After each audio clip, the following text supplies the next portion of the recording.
Let's talk about the top 3 sites that I use as a phone reseller to buy used phones and to resell them. I know that it's very complicated to find used phones to purchase, so in this video I'm going to be walking you guys through the entire process on what I do to find a used phone to purchase, how I message the sellers, the type of listings that I look to go to and the type that I look to avoid, and on top of that we're going to send a fake message just to give you guys an idea of exactly what you should be sending a seller before you actually buy a phone. We're going to go through the different types of questions, the type of information you should be looking for and all of that, so make sure you guys stay tuned throughout this entire video, especially if you're looking to become a reseller, because all of this stuff is vital and it's great beginners information that I wish I would have known when I was first starting off. Keep in mind that I've been reselling phones for a few months now, and although I took a long break from doing so and I got back into it a few times and then stopped doing it, all the information is going to be exactly the same. There really isn't much that's changed about the reselling market, so let's just go ahead and jump right into it. We're going to go through the first website and you guys will see how the process goes. So right now we are on the first website, and as you guys can see, this is Facebook Marketplace, and the thing that I love about this site, which makes it my favorite personally, is the fact that there's such a huge arsenal of different options that you could choose from. First off, as you guys could see along the side over here, we have a lot of filters that you guys could be using, and as you guys could see, I searched up iPhone just because I'm looking to purchase iPhones personally. I've never actually sold any Androids before, so I'm gonna just focus on iPhones for this video. And the first thing that I like to do when starting off is I want to filter out my prices. So if you guys are starting off the way I did, you're not going to be starting off with a whole lot of money, so chances are you might want to just put a maximum that you're able to spend. So for this option over here, I'm going to put 300 as an example, just to keep it simple, because I'm not looking to purchase the most expensive iPhones, but I'm just looking to buy a phone that I could resell and make a quick profit off of. So after I purchase this phone for, let's say 300, or after I search up 300 to purchase a phone, then you have these other options which pretty much allow you to choose the condition that the phone could be in. Normally I don't touch this area just because, you know, you could find a used phone that really is considered new because the seller just wants to lie about it, so you might mess up your options there. But for the most part, looking at these listings, the first thing that I'm going to tell you guys to avoid right off the back is don't buy listings that have any type of setup like this one over here where all the phones are set up side by side, because these tend to be wholesalers that are selling phones that have like repaired screens or a few defective issues with the battery as well. And these listings over here where everything is just so well organized with the headphones and the charger laid out perfectly tend to be people who are also resellers looking to make a profit, so their negotiation is going to be near none. Like at that point you're not going to be able to even get $20 off of this phone because they're looking to make top dollar. So in my case, when I'm purchasing a used phone, I'll try to buy a listing or like find a listing like this first one. As you guys could see, the photo's not taken professionally. It's really nothing too fancy. They just took it on their couch from the looks of it, and you know, they just didn't take good pictures. So right off of this all alone, like what I would do personally if I'm looking to send them a message is, first off, I would just come over here, ask them if it's available or whatever the case is. After you send this message, then you ask, hi, how much storage, just to make sure. Because the funny thing is with a lot of these resellers, they're gonna put like a certain amount of storage to reach more people, when in reality they actually don't have phones that have that much storage, and that could tend to mess you up if you're also a reseller. So I asked how much storage is it, I asked what is the IMEI, because some sellers will actually give you the IMEI so you can search it up beforehand, and this will tell you if the phone has been blacklisted or stolen. So after I asked about the IMEI, then I also asked what is the carrier.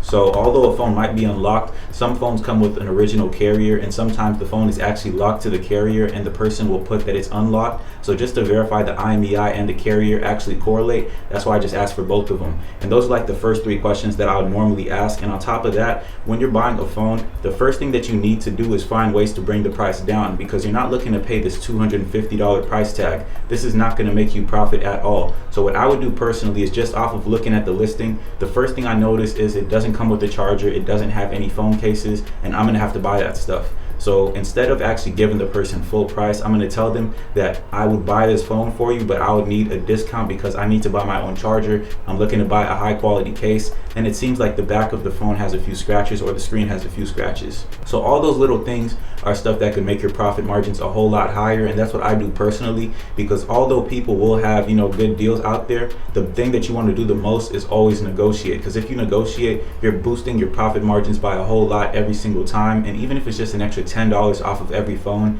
if you sold 10 phones in a week, that's an extra $100. So after that, you guys can see, you look through the pictures, you guys send the message, And this is like the type of message that I'll send just to start off. Yeah, for the most part, this is a listing that I'll look for. And then if I continue scrolling after I send a message like that, I'll tend to message like 10 to 20 people in a day, because you got to remember, some people either don't even have the app downloaded on their phone to get notifications, and they're like on on a website just like I am right now. Or to make things even worse, they put the listing up and they forget they even have it. And some people just don't respond because they don't like your offer.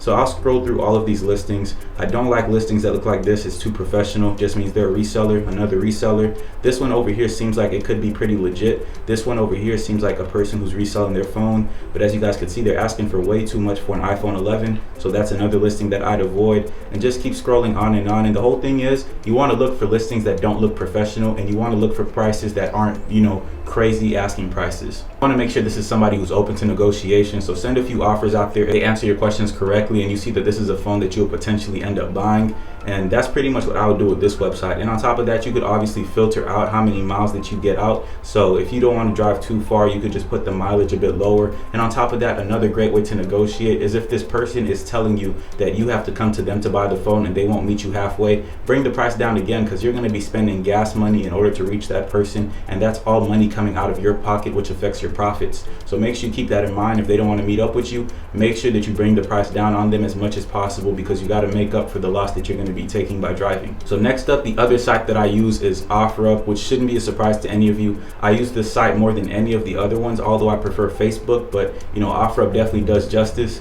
So first things first, like I said before, you want to filter out your prices. If you're looking for expensive phones, then you could put that. But if you're like me, like I said before, you could just put a cheaper price range. And this is what I would normally do. And in this case, I normally tend to check recondition and used, because I'm not looking to buy any new phones. But this is a good listing right here. The first one that I see, this one doesn't look too professional. They just posted it 5 minutes ago. They only took 2 pictures. So you have a few things that you could try to negotiate with them. Right off the back, you guys can make an offer by pressing the make offer button. And another thing too is that with OfferUp, you could look at ratings that the sellers have. So make sure that you're only choosing sellers that have good, reliable ratings. One mistake that I made personally in the past was I went for sellers that just had a few, decent ratings, like 3-4 stars. But I also, ended up getting robbed by one of those people. And on top of that, I ended up buying a phone that got reported stolen just a week after I purchased it. So just go for people that seem to have a long and, reliable history. So first things first, you want to make sure this phone is not locked. And as you guys can see over here, this one is locked, so it wouldn't be a phone that I would purchase. It says it has a slight crack. So if you don't mind buying a, locked phone, then you could use this crack as a reason to negotiate the price down. You could easily buy an iPhone 10 for $100. So $150 is, a bit high, and you could sell it for that price, but in reality, take advantage of the fact that you could bring the price down on them a bit more, because it's going to help your profit, like I said before.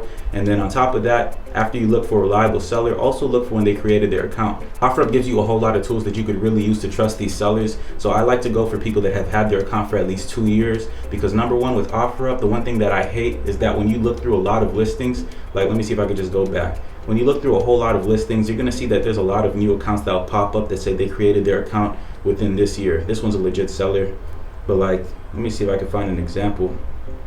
So if I'm scrolling through a listing, yeah, like this one over here, it'll say March 23rd, 2023. So pretty much that means this person created their account this month, this year, and the account is brand new, no ratings at all. That person is most likely going to scam you, and you want to avoid these listings at all costs. Although you might think, oh, this is a good deal, an iPhone 11, it's yellow, I can negotiate this.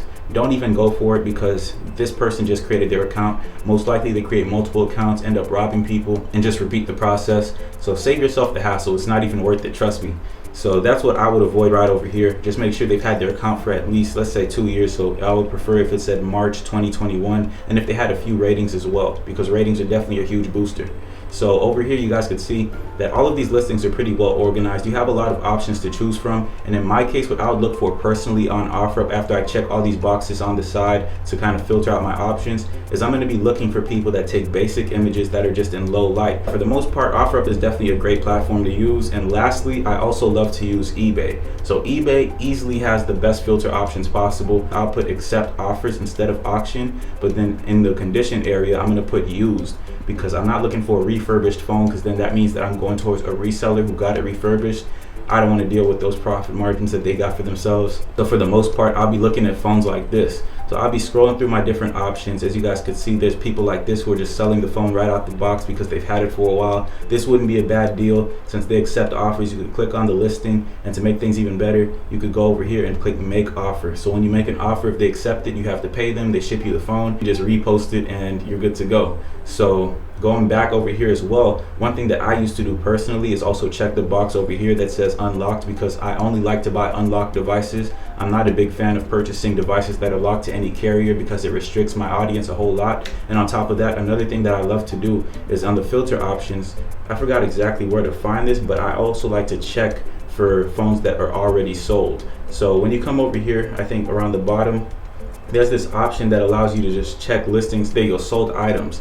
And when I click sold items, I could get an idea of the prices that these phones have sold for. So for example, this iPhone 13 Pro Max is sold for $800. Then you had another iPhone 10s, which was pre-owned, 64 gigs. Face ID wasn't working, but it sold for $125. And just off of this, I'll try to find the average. So let's say I'm looking to buy an iPhone 12. I'll check this box, look at the average price that an iPhone 12 sells for in good condition. And once I get the average, my goal is to try to get people from, let's say, OfferUp or from Facebook Marketplace and negotiate the price down $50 below the average selling price on eBay, because that way I could guarantee that I have an audience that's willing to pay this eBay price for a device after I purchase it. And it makes things a whole lot easier because you kind of just eliminate all of the hassle that you have to go through in terms of finding, you know, people that actually want to buy the phone for that price, and you kind of have some history to go off of. So that's a technique that I use a whole lot. It's definitely beneficial if you ask me, because a lot of my prices that I buy phones for really came from creating an average chart just off of these types of numbers. And on top of that, you guys can even find good offers just by looking through people that sold multiple phones over here before. But for the most part, these are the websites that I like to use personally when it comes to, you know, buying and reselling phones. And, you know, a bit of the advice that I want to give you guys, just to recap on what I said, is you want to make sure that you're buying from sellers that have good ratings on OfferUp and Facebook Marketplace. You want to make sure that their accounts have been here for a few months to a few years, because that boosts their reliability and it boosts your safety. On top of that, you guys will also want to meet up at places that are safe, like a police station or like a public gas station on the inside, a place with a lot of cameras, just any place that you could avoid getting robbed at. And on top of that, do not meet up at night, because if you do, you're just boosting your chances of getting robbed. It's happened to me before. It wasn't worth it. Could have saved a lot of money, but you live and you learn. So for the most part, those are like the things that I really want to recap on. And on top of that, just make sure you use eBay to pretty much filter out your options and find the average prices. These average prices help a whole lot with everything that you're going to be trying to do. So I definitely do recommend taking the time to make a chart that kind of goes over those numbers. And besides that, you know, I hope you guys do use this information. It's definitely beneficial if you guys are brand new resellers. Besides that, I hope you guys did enjoy this video. Make sure you smash the like button, subscribe to the YouTube channel, and of course, turn on post notifications so you don't miss out on any future uploads. I'll see you in the next one.